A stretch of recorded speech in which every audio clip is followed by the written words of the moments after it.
안녕하세요. 오늘도 복된 날입니다. 오늘은 창세기 19장 24절에서 38절 말씀을 살펴보겠습니다. 여러분, 심리적 잔류라는 상태가 있습니다. 몸은 이미 새로운 곳에 와 있고 상황도 변했는데 마음은 여전히 과거의 어느 지점이나 익숙했던 공간에 묶여 있는 상태를 말합니다. 오늘 말씀에도 이 마음의 밧줄을 끊지 못해 비극을 맞이한 롯의 가족이 등장합니다.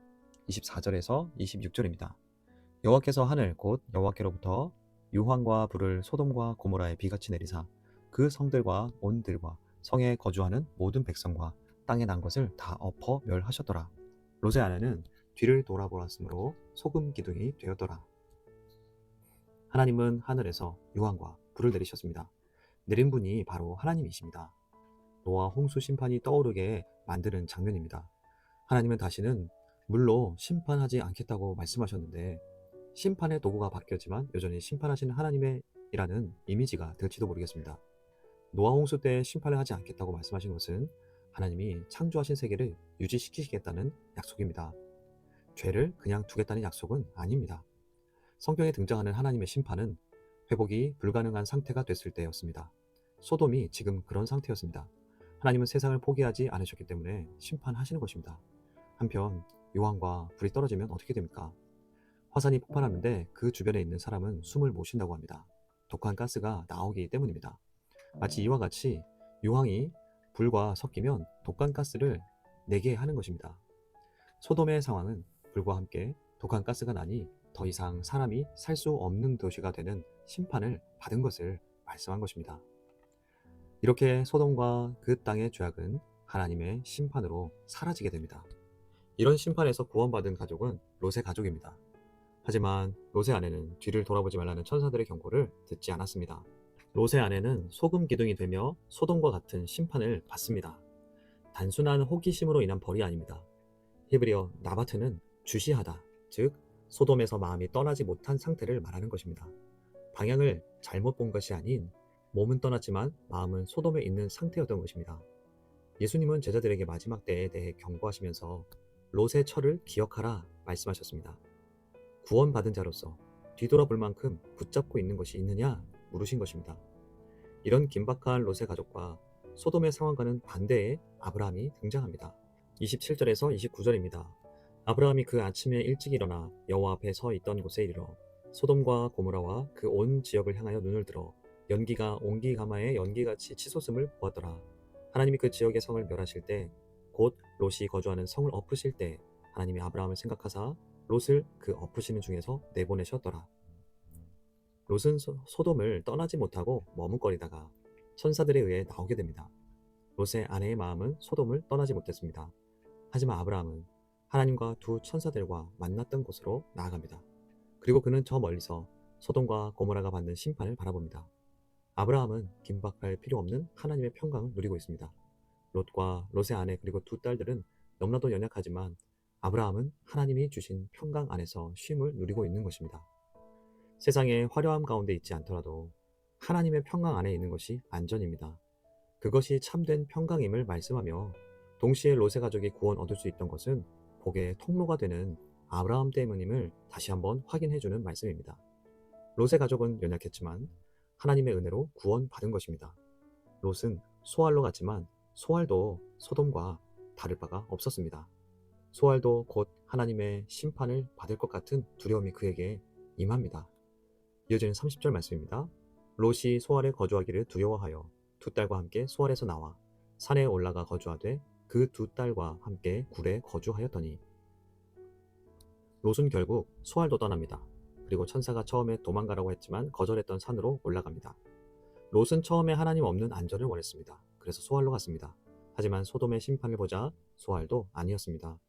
롯은 산으로 가서 하나님만 신뢰하는 것이 두려웠습니다.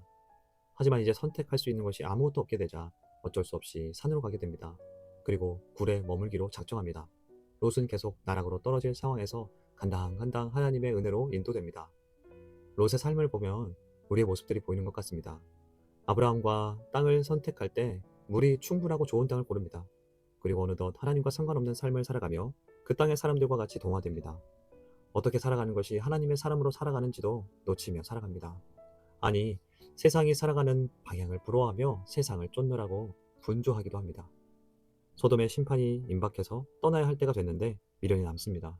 그리고 원래부터 하나님을 신뢰하고 살았다면 심판의 때에 하나님과 같이 하나님 안에서 평강을 누릴 텐데 긴박한 삶과 도망의 삶입니다. 그리고 결국은 세상에서 도망 나와 숨어버립니다.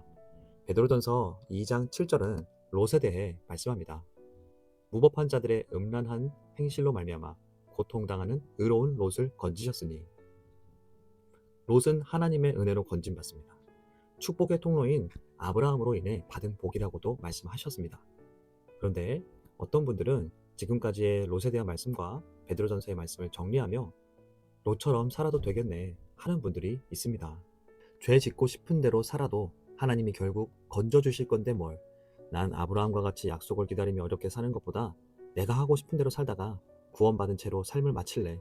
이렇게 생각하는 분들이 있을 수도 있습니다. 하지만 베드로전서가 말씀하는 롯의 삶은 고통받는 삶이라고 평가했습니다. 롯은 소돔에 살면서 그들의 죄를 보고 자신도 그렇게 살아가고 있는 모습에 고통스러워했다는 것입니다. 롯은 모든 것을 잃었습니다.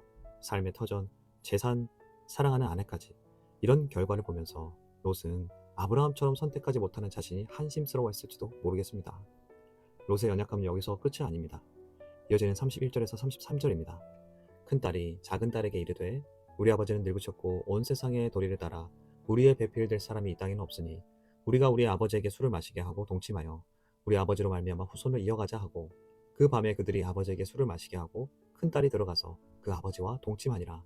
그러나 그 아버지는 그 딸이 눕고 일하는 것을 깨닫지 못하였더라.